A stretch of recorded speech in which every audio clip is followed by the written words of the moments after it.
teman-teman, perkenalkan nama saya Marcelina Putri Elisa Simpat. Saya dari kelas 10D SMAK Santo Fransiskus Xaverius Ruteng. Jadi pada saat ini saya akan menjelaskan materi perusahaan model Ventura di dalam pop-up book yang telah saya buat. Jadi harap disimak video berikut ini. Baik, selanjutnya saya akan menjelaskan materi di dalam pop-up book mengenai materi perusahaan model Ventura.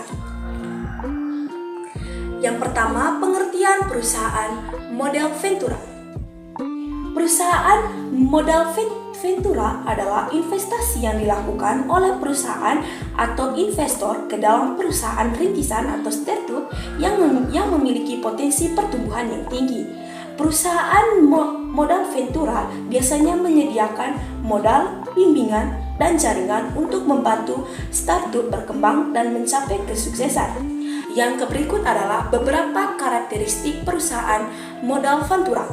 Yang pertama, fokus pada investasi di perusahaan rintisan yang berinovatif dan berisiko tinggi, namun memiliki potensi pertumbuhan yang sangat besar. Yang kedua, tidak hanya menyediakan beberapa modal, tetapi juga memberikan bimbingan, pengalaman, dan jaringan bisnis untuk membantu startup berkembang. Yang ketiga, biasanya berinvestasi dalam tahap awal atau tahap pertumbuhan perusahaan.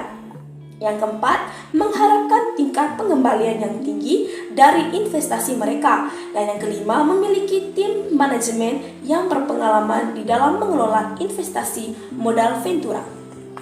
Baik, yang berikut saya akan menjelaskan beberapa keuntungan dari perusahaan modal Ventura. Yang pertama, akses ke modal. Perusahaan rintisan yang masih di dalam tahap awal biasanya kesulitan mendapatkan pendanaan dari sumber tradisional seperti bank. Modal Ventura dapat menyediakan dana yang dibutuhkan untuk membiayai operasi dan pertumbuhan perusahaan. Yang kedua, bimbingan dan pengalaman. Selain modal, perusahaan modal Ventura ini juga menyediakan bimbingan, saran, dan pengalaman dari tim manajemen yang berpengalaman. Hal ini sangat berharga bagi perusahaan rintisan yang masih baru. Yang ketiga, jaringan dan koneksi. Perusahaan modal Ventura memiliki jaringan luas di industri yang dapat membantu perusahaan rintisan terhubung dengan mitra potensial, pelanggan, dan sumber daya lainnya.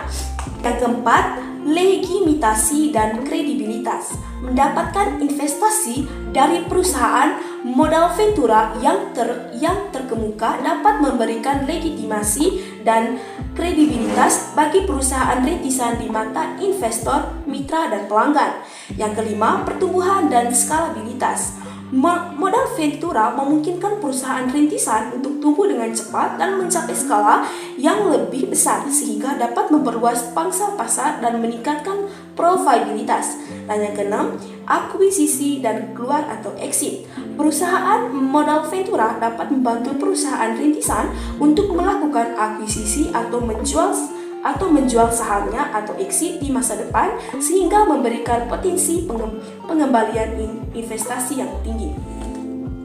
Baik, yang berikut saya akan menjelaskan tentang kekurangan perusahaan modal Ventura. Yang pertama, risiko tinggi. Investasi modal Ventura biasanya dilakukan pada perusahaan rintisan yang masih dalam tahap awal yang memiliki risiko kegagalan yang relatif tinggi. Tidak semua investasi akan berhasil. Yang kedua, kontrol terbatas. Ketika perusahaan modal Ventura berinvestasi, mereka biasanya meminta hak suara dan kontrol atas beberapa keputusan strategis perusahaan. Hal ini dapat membatasi kebebasan pemilik perusahaan rintisan. Yang ketiga, jangka waktu investasi panjang. Modal Ventura biasanya memiliki jangka waktu investasi yang panjang, sekitar 5-10 tahun sebelum mendapatkan pengembalian investasi. Hal ini dapat menjadi tantangan bagi perusahaan rintisan yang membutuhkan modal cepat. Yang keempat, biaya tinggi. Investasi modal Ventura biasanya memiliki biaya yang relatif tinggi termasuk biaya transaksi, biaya manajemen, dan biaya kepatuhan. Hal ini dapat mengurangi keuntungan bagi perusahaan rintisan. Yang kelima, benturan kepentingan. Terkadang dapat terjadi benturan kepentingan antara perusahaan modal ventura dan perusahaan rintisan, terutama terkait dengan pengembalian keputusan strategis. Yang keenam, kehilangan kepemilikan. Ketika perusahaan modal ventura berinvestasi, mereka biasanya meminta kepemilikan saham dalam perusahaan rintisan. Hal ini dapat menyebabkan pemilik awal kehilangan sebagian kepemilikan dan kontrol atas perusahaannya. Baik, sekian penjelasan mengenai materi tentang perusahaan modal ventura. Saya Marcelina Putri Elisa Simpat. Sekian dan terima kasih.